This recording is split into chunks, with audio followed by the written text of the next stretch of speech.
Tenemos a un invitado, podemos decir de casa, pero siempre la compañía de Pepe es una invitación de lujo. Muchas gracias por estar con nosotros, Román, Pepe. Irma, de Gracias, veras, Pepe, por encantado venir. de estar con ustedes. Compartir otra vez un espacio por acá siempre es un gusto, mi querido Pepe. Igualmente, querido Wansi. ¿Qué es lo que haces ahora aquí en la FIL? Fíjate que hoy participamos en un proyecto que se llama Leer Ciencia, en donde hoy hablamos con 600 maestros y promotores de lectura, precisamente sobre la lectura en el siglo XXI. Y entonces el planteamiento que propuse tiene que ver con el arte y la ciencia como la posibilidad de romper los límites perceptuales que vivimos para leer bien lo que nos rodea.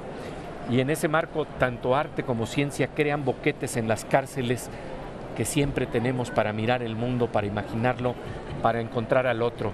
La literatura por excelencia hace esto, nos saca de los límites. Y hablamos precisamente del ejemplo de Noticias del Imperio de Fernando del Paso.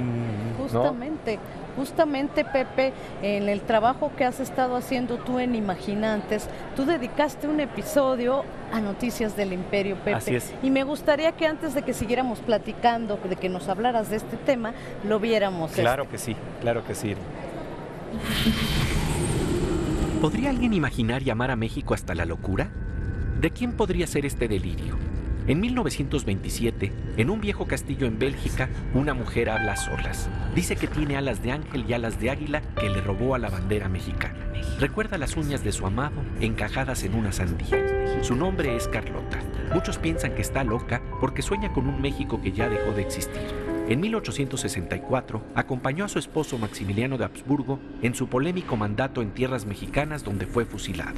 En su locura, Carlota dice que dentro de su cuerpo siguen vivos los huesos de Maximiliano que tocan una marimba. En cada trozo de México está el espejo de su amor. ¿De quién es este delirio? Es de Carlota, pero también de Fernando del Paso, que en la novela Noticias del Imperio reconoce un amor tan intenso por México que no puede ser borrado por el tiempo. Qué bonito, mi querido Pepe. ¿Quién es la loca de la casa? La loca de la casa Eso. se supone que es Carlota, pero realmente si uno lee a fondo a Fernando del Paso en esos episodios o capítulos en donde está explorando la locura de Carlota, estamos hablando de la imaginación. La loca de la casa es realmente la imaginación.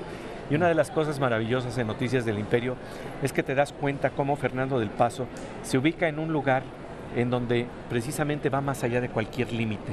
Sí. Cruza todas las fronteras del espacio y el tiempo. Carlota puede acompañar a Beethoven mientras está caminando y con su sordera está caminando por un bosque.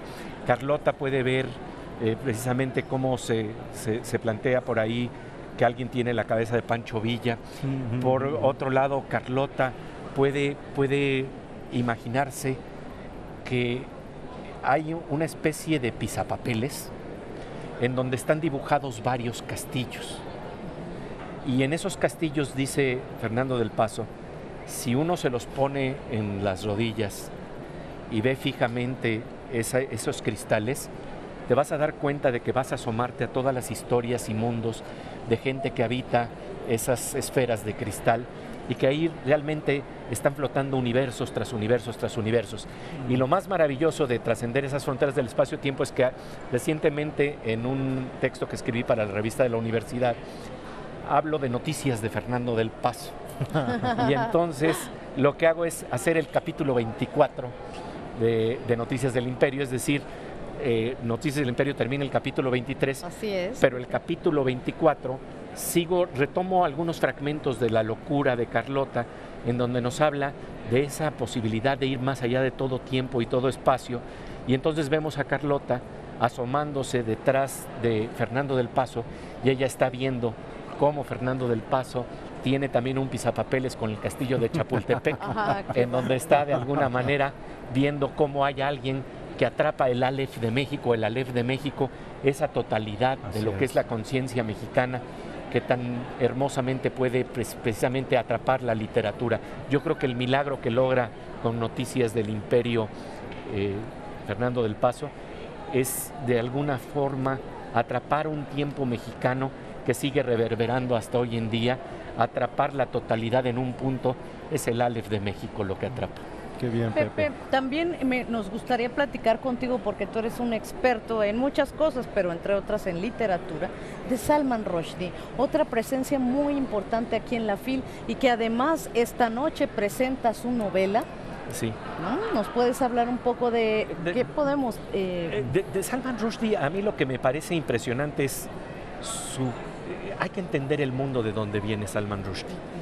En la presentación primera que hizo aquí en la FIL, en la Feria Internacional del Libro de Guadalajara, él planteaba cómo de alguna suerte el mundo de Ganesha, el mundo de los mitos de la India, están presentes porque Bollywood, que es el cine que tiene que ver con Bombay, pero también con Hollywood, pero en la India, es verdaderamente algo asombroso. Él, de hecho, plantea que la primera influencia que lo marca enormemente es la película El Mago de Oz. Y dice que cuando él compara el Mago de Oz con las... de hecho, estamos viendo algo muy interesante que plantea Salman Rushdie. Él habla de una película que se llama Bombay Talkie, en donde hay unas mujeres que están bailando sobre un teclado que es la máquina del destino. Y entonces en la máquina del destino, al bailar, tú estás creando de alguna manera tu historia, tu novela. Bueno, cuando tienes ese tipo de imágenes entremezcladas y entreveradas con toda esta exageración que también viene en la narrativa hindú, dice Salman Rushdie que realmente hasta la película del Mago de Oz parece realismo socialista en comparación a lo que estamos viendo de extravagancia. Pero lo cierto es que esa gran imaginación es la que permea en Rushdie. Y él dice que la primera narración que escribió en su vida fue a los 10 años y fue una especie de repetición del Mago de Oz. Pero lo interesante de lo que plantea de Rushdie es que ahí estaba de alguna manera el tema que va a dominar su vida. Él dice que esta famosa canción, Más allá del arco iris, Over the Rainbow, es realmente un canto a los migrantes. Es el canto de los migrantes. Es el canto de aquellos que saben que su casa no es su casa y que tienen que encontrar otra casa. Y como en la película El Mago de Oz, encuentras que las primeras escenas son en gris y luego estás verdaderamente llegando a construir tu casa, la que tú creas con la gente, con aquello que te construiste a ti mismo por falta de hogar. Dice que por excelencia de eso se trata la experiencia del migrante y que él ve una suerte de metáfora de lo que es la condición del desarraigo que ha dominado tanto nuestras vidas en el siglo XXI, pero también la vida de Salman Rushdie. Es muy interesante ver que en Salman Rushdie se da con la fatwa, la primera aproximación, una de las primeras aproximaciones a este fundamentalismo terrible que estamos viviendo hoy en día. Amos Oz decía que nadie se imaginó que después del siglo XX seguiría el siglo XIV. Es decir, burbujas del siglo XIV en donde vemos fundamentalismos terribles.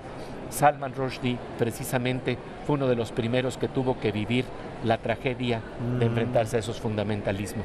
Querido Pepe, ya que estamos conversando, tocando este tema, la Feria del Libro, además de ofrecernos la posibilidad de escuchar a estos autores, de ver las novedades editoriales, hay algo que tal vez sea su parte más poderosa, y es el factor humano. ¿En qué momento alguien siente que un libro le toca, le pertenece, le guiñó el ojo o te dice, léete este libro? En ese sentido, en las recomendaciones, Pepe, tú tienes algo reciente, ¿no? Sí, fíjate que es un libro que precisamente yo lo había leído en Kindle, en portugués, porque me había interesado tanto y todavía no existía la versión en español, pero acaba de aparecer este libro que se llama Judas, de Amos Oz, que es un autor que realmente me toca.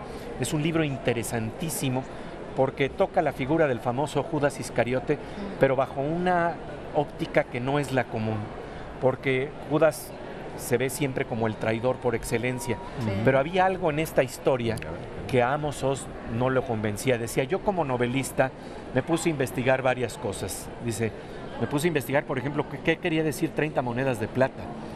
Decía, 30 monedas de plata no eran una gran cosa, no podía ser de alguna manera, no te podían corromper por 30 monedas de plata.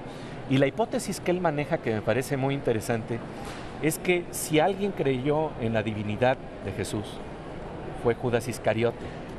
y que entonces cuando él sabe que lo está entregando a los romanos, él está pensando y planteando, viene la gloria de la resurrección.